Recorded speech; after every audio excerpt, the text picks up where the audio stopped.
The violence shows no signs of de-escalation. Do you think it's going to get worse there? Yeah. I mean, unless some pressure is brought to bear upon the Israeli government to stop their ferocious, murderous attack on Gaza, they're not going to stop of their own accord. Their will is not going to suddenly disappear. They're not going to suddenly change the policies that they've been operating since 1967. Well, actually, a bit later, since they removed the settlers from Gaza. Unless I'm much mistaken, pressure needs to be brought to bear upon the government in Tel Aviv before they will change the murderous apartheid policies that they're operating. Would be my view. Israel, of course, would say they're reacting, they're defending their borders from that. Is the international community doing enough to de-escalate the situation? No, of course not. The international community, as represented by its governments, and I'm particularly talking about Western governments now, should be cutting off all military aid to Israel. And it should be remonstrating in diplomatic terms to Israel to try and get them to abide by the Universal Declaration of Human Rights from Paris in 1948. And it should try and get them back into the fold of countries that try to operate under a general umbrella of what is considered to be acceptable international law. And they don't, because they've decided not to, for reasons best known to themselves. But clearly, in the long term, the Israeli occupation of Palestine is untenable. It is not a future that can possibly survive. Public opinion is changing all over the world at a vastly increasing rate as each year goes by. More and more people are having the blinds taken from their eyes and are understanding that this cannot go on. This is an apartheid regime involved in the clearing of all the indigenous people from the land that they eyed before 1948 and that they've been trying to colonize in its entirety since 1948. And they are not going to be allowed to get away with it by global civil society, in my view. Again, you'll understand that I have to give Israel's point of view on that. They say an Israeli court has ruled that prior to 1948, land was in Jewish hands, and that because of Jordan, it was taken away from them. There's a lot of different contested claims there, as you well know. But to another point, relations have been normalized somewhat between Israel and Arab states such as the UAE, Bahrain and others. Do you think this step taken by those countries supports the Palestinian cause? Those countries, you're talking about the UAE and Saudi Arabia and I can't remember what the others are. But, yeah. All right. Well, they are driven in the decisions that they make about whether they will or won't normalize relations with Israel by agendas that we are not privy to. Obviously, I think they're making a huge error, any states that do that. But those decisions will be made by the Saudi prince and others who are in the government of the UAE, and they will be doing it for reasons that we're not party to their thought processes. They will be very pragmatic, and they will probably be to do with money or oil or strategic affairs that they think will, at least in the short term, benefit them personally. I don't have much faith in any of these governments, as you can imagine. And you talking to me about what some Israeli spokesman is saying about what's going on in Gaza and how that the next thing you'll be telling me is that rockets rained down on Jerusalem, or some equally nonsensical story, which they've been saying the same thing over and over again. There is nothing. This is not an equal conflict. This is not. When we're talking about Gaza, we're talking a barrel full of fish, and the Israelis are shooting into it with hugely efficient weaponry. So they are murdering the inmates of an open prison. That is what they're doing. Some of the inmates of the open prison are trying to fight back in whatever way they can. And occasionally they have resorted to sending homemade rockets across the walls of the prison that contain them. And you can't blame them for that. In fact, they have a moral obligation to resist the occupation by a foreign power of their land. But there's quite a lot of missiles going across, isn't there? No, very small numbers, causing no casualties, none, as far as we know so far, according to the dribs and drabs of reports that are coming out. And compared with the Israelis going in with F-16s, destroying 20-story residential dwellings, tower blocks filled with families, killing women and children indiscriminately. I mean, there are no two sides to this story. There is the oppressor and there is the oppressed, and they are entirely separate. There is the aggressor and the people that are being attacked. Israel is the aggressor. A much smaller Israel amount of is people the have died in Israel, but a much smaller amount, as you say. This you're is right. nonsense. Yeah. Well, much smaller. Thank you so much. But let's accept that, shall we? Almost no one. Okay. Okay, maybe in the first Intifada when there were bombings and things, it was a different situation. All the ceasefires that have been organised since the '67 war have all been broken by Israel. Not Hamas, not the Palestinians. I mean, I'm looking at the things going across the bottom of your screen here now. It's really interesting to see how what's being said in Beijing is different than what's being said in Berlin or what. But it's a personal cause for you. This is not new for you, Roger. You've been supporting Palestinians for quite some time. Has there been a personal cost to you for your firm stand? Probably, but I will probably never know what the whole cost is. I mean, I know that the Israeli lobby has tried to destroy my career.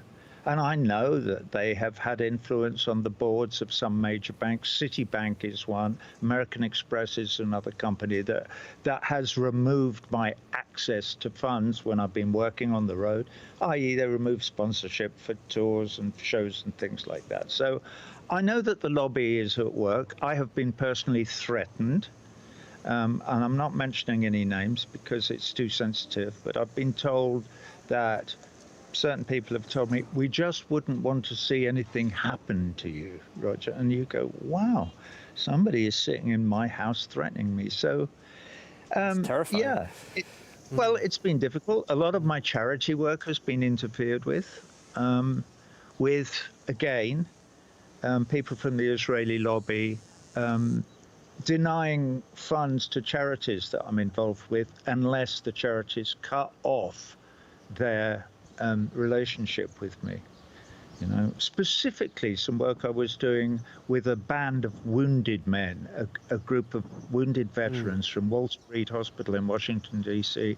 I did a bunch of some gigs with them, with a band that G. Smith and I put together with wounded men from Walter Reed, and we worked in the Beacon Theatre in New York, and then we worked in the theatre upstairs at Madison Square Garden, and I thought, where are we going to work next year? And suddenly the phone call didn't come through, and eventually I spoke to the producer of the show.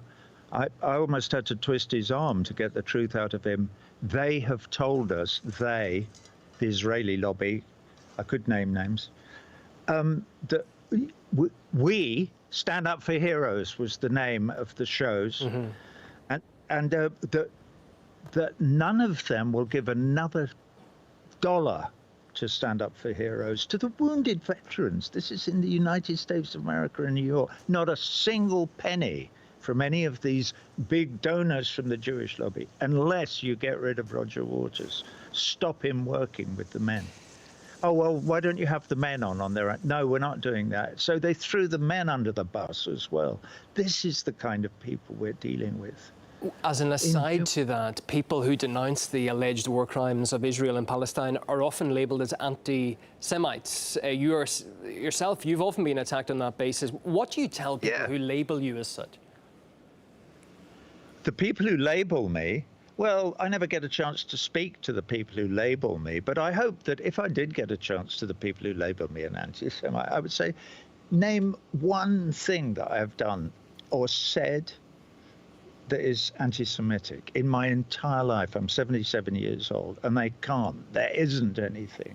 There's not a single incident of me being anti-Semitic. I've criticized the government of Israel on many, many occasions, and of course they would consider that to be anti-Semitic. That's why there's the whole hoorah about the IHRA definition of anti-Semitism going on now, which has come under huge attack, because there have been moves to try and get that definition, which is the International Holocaust Remembrance Alliance definition of anti-Semitism, to include any criticism of the state of Israel. Should be defined as, well, it's not. Those of us who criticize the state of Israel and its policies, its genocidal, apartheid, racist policies, are not anti-Semitic. This has nothing to do with disliking Jewish people or looking down on or looking sideways at Jewish people. It has nothing to do with the Jewish faith. It has to do with the genocidal policies of the government of Israel. So that's what I say to them. But to others, I say, you know why they do that, don't you? Do you know why they do that? Because they have no argument to make to defend their actions in Gaza, in the West Bank, all over the whole of Palestine. There is no defense for what Israel has done. None. It's illegal. It's against international law. It's against the Geneva Conventions. And I'm looking at these pictures that you're showing behind you now. Oh, look, are these pictures of rocket attacks on Tel Aviv by Hamas? Doubt it. That looks more like an Israeli bomb to me. Hamas doesn't have weapons that can do this kind of damage to people. Okay, you'll understand that Israel would, of course, claim that they're not a genocidal regime. Do you expect... Of course they would. Okay, but we need to say that, of course, Roger, as you'll understand. You're in America, you're in New York right now. Do you expect any kind of action from Joe Biden? And do you expect him to take a different approach on the Israeli-Palestinian conflict than Donald Trump? No, I don't. The minute he was inaugurated as President of the United States, he said that he was the greatest friend that Israel's ever had, and he will keep giving them their $3.8 billion a year in military aid, and that he won't move, and he will not move the American embassy from Jerusalem back to Tel Aviv, where it belongs. In fact, he will make no change at all. He will take no action on settlements. In fact, no, he has simply said, it's a carte blanche. Do what you want. Kill them all if you want to. Joe Biden has no interest in human rights, unless they're his human rights. You know, I sent out a little video last Thursday, and I said, hey, Joe, how would you feel? I was talking about Sheikh Jarrah at the time, which is, you know, this area just north of East Jerusalem, where they're throwing the residents out of the houses that they've been in since the mid-'60s, when they were ceded to them by Jordan, when Jordan was before the '67 war. So they've been living there, generations living there. And the settlers are coming along and saying, out. And they're being supported by the Israeli courts. How would you feel, Joe? I don't know where you live, but assuming you live in a suburb of Washington, D.C., imagine somebody comes in, somebody from a foreign country comes in and bangs on your door and says, hey, Joe, you're out. You go, oh, no. You can imagine the smile Joe would give them, wouldn't you? He'd say, no, there must be some mistake. No, there's no mistake. Get out. We're taking your house. But it's my house. I've lived here. My grandfather lived here. No, you're out. That's what's going on. And that's why there is almost another intifada. Not quite yet, but who knows? Who knows how this is going to develop? Yeah, we keep hearing that word, don't we? As the violence rages on, the peace process takes a step back. under the circumstances happening now, do you think that a peace deal with a two-state solution, is that still attainable? I don't think so. No? No. It's not the area, my general area of expertise. You could, I nearly said, talk to me about playing the bass, but I won't say that because I'm not really that great a bass player, I have to say either. But no, of course, it's gone. It's gone. There are 600,000 settlers now living all over. What Israel has created is a series of tiny Bantustans in what was just possible up until 67, just a possibility of a two-state solution, even though the division of land at the end of the 67 war was deeply inequitable. I think there was only 18% or something left of historic Palestine. The Israelis had already taken the rest of it. Anyway, so no, I don't think there is. Clearly, if there's going to be an answer, it's going to, I think, and I'm not Palestinian, so it's really none of my business. They're going to have to decide, and Israelis as well, how they're going to figure it out. But what they can't do is a de facto single apartheid state, because we won't stand for it. And when I say we, I mean the rest of the whole of global civil society will not allow it. The sooner an Israeli government gets that through their thick heads, the better, because that is the fact of the matter. A single state from the river to the sea, a proper democracy with equal rights, all rights equal human rights for every single citizen. All people citizens, all the Jews, all the Arabs, all citizens of a single state from the river to the sea. That would work. Well, that would have a chance, a real chance of working. You know why? Because it speaks to the collective management of our human affairs that we're all going to have to adopt if we're going to save this fragile planet from what we're seeing on our screens here. Okay. In Roger, my view.